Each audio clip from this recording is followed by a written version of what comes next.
So you finally decided to make the plunge and now it's time to buy a home. But how much money do you actually need for the transaction and transitioning to your new house? We're talking about it right now. Let's go.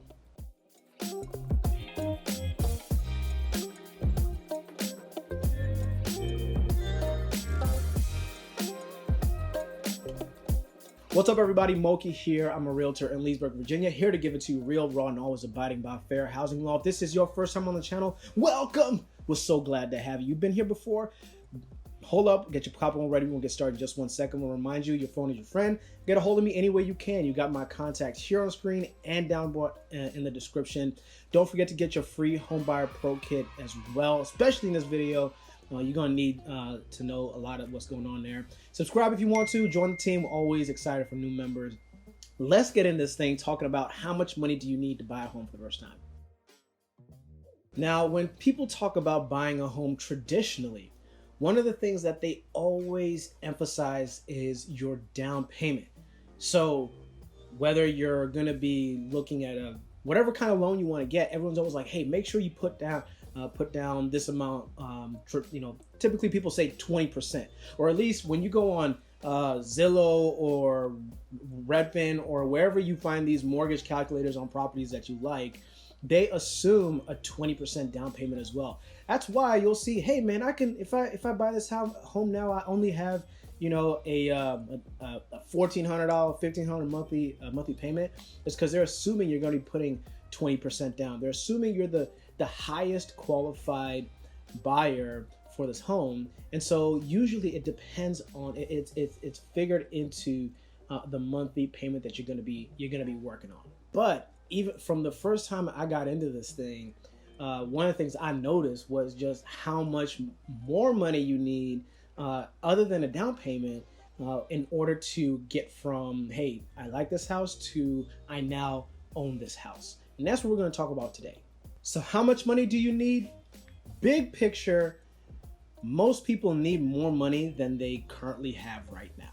So here in Northern Virginia, typically, other than your down payment, most people are bringing between 3 and 4% of the purchase price for closing costs. And so somebody might be thinking, well, Muoki, if I want to buy a home that's $500,000, I don't have the money right now. I'm glad you asked. Oh man, oh wow, what happened?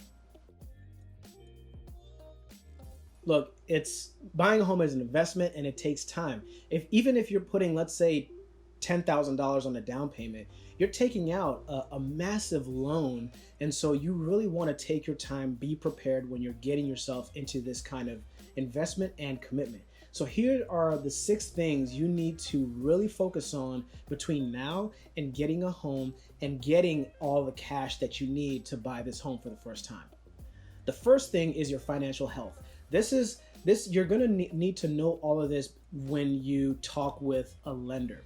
They're going to need to know how much you have in assets, so savings, stocks and bonds, all your GameStop and AMC stocks, your retirement account, all of that, how much your income, and your credit score. So all of these is where are you at right now in 2021. Your assets are becoming really, really important because a lot of buyers are bringing more cash to the table. You've heard of, hey, this home is going this much above list price. This house sold for $100,000 over list price. A lot of questions like, where do these people have this? Where do they get this money from? Well, the thing is, they have that money, right? So you really got to focus on your savings, like the cash, reserves that you have on hand. Really start to build that up. I mean, you really want to have as big a pile of that as possible. And then the second thing you want to keep in mind, or you want to really consider, is what kind of home do you really need? Okay, so a lot of people will first start on Zillow and just keep putting favorites on homes that they like. But the question becomes, what do you really need for a home? And then which homes can meet those needs? Some people start out saying, hey man, I want a townhouse. But if you really stop and think and consider, if I was in a townhouse, what would I do? Then you realize that the activities that you really want to do can be found in a townhouse, or something that has the same capacity as a townhouse but might not be as expensive. Now, if a townhouse is what you like and it gives you what you need and you can afford it, then by all means. If it's a single family and it gives you everything you need and you can afford it, by all means. But make sure that the house that you're getting into is one that actually is gonna fit your needs, not just the things that you like. And the third thing to consider, close to the second in terms of the needs of a house, is what features are important for your lifestyle, your quality of life. So if you have pets, maybe a house with all carpet is not going to benefit you. So you'll need some harder surfaces, maybe hardwood or just not carpet, right? So think about that. Is cleaning something that you enjoy doing? Well, if maybe you don't mind cleaning, so you might have pets, but you don't mind doing all the cleaning. So, having carpet and all this other stuff is not a bother for you. So maybe then you want more counter space. And so then the question becomes, do you need granite counters, or are you okay with the counters that they have right now and you can upgrade them in the future?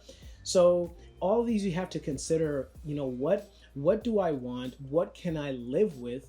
And then what am I willing to compete for? Because the reality is, in this market, the more features that are most desirable to the majority of buyers are the ones that you're seeing, 5 offers, 20 offers, way above list price on. Is because people are competing for the features as well. So just make sure that you know what you can live with, and also consider that if you get in, you can always upgrade your home. The fourth thing is, how much mortgage do I qualify for? Now listen, this is the most important figure you need to have before you actually start looking and going into homes.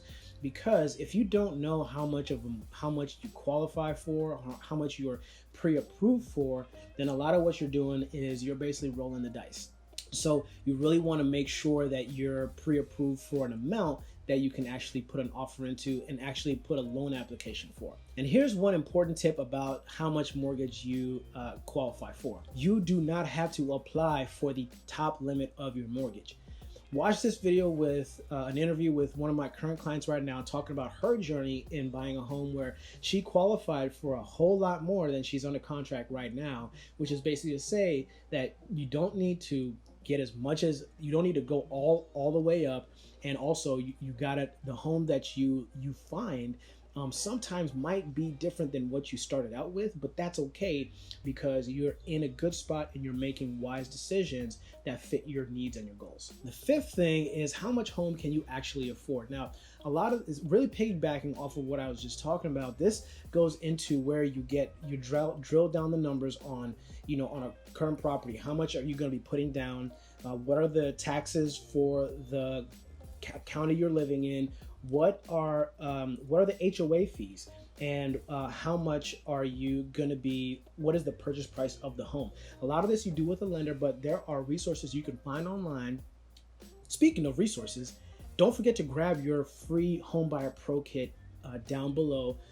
There is also an Excel sheet that I use with all my clients, where we drill down on numbers, give us a preliminary outlook on what we're looking at numbers wise, and then we also, in conjunction with talking with the lender, really making sure that our numbers are spot on. The sixth and final thing to consider is, how much are you going to need for your closing costs? Now, this really just kind of wraps everything up into a neat bow and tackles, one, you've talked about the mortgage, the sale price of the home, what price range of homes are you going to be looking at? You know your down payment, how much you're going to be putting down on that range of homes. You've got an approximate number. And then you also have now you drill down on your monthly payment, so once I get in, this is what I'm looking at potentially. Now this is your closing costs. Now you're looking at your cost of admission into home ownership. How much money am I going to need to get through this transaction?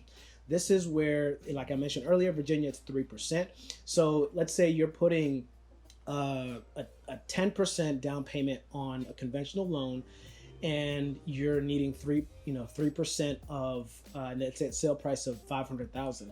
So essentially, you'll need about 10 plus 3, so 13% of 500,000 is about where you want to start as a placeholder for like cash to close. So that's basically the rundown for what you need to be thinking about when you're looking to buy a home for the first time. Now, I've been assuming here a 10% down payment. You don't need to put 10% down.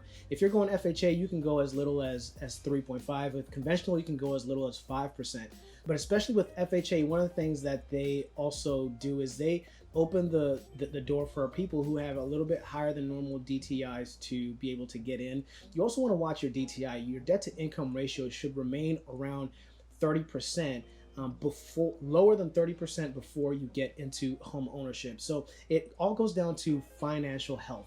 The more you start planning your finances before you actually make that big purchase, is you'll be a prepared buyer. It becomes a strong buyer. Someone who just kind of gets in and kind of on a whim is, that's where you end up putting maybe 2 or 3 or 5 offers in, not getting in because you're preparing as you're putting the offer in.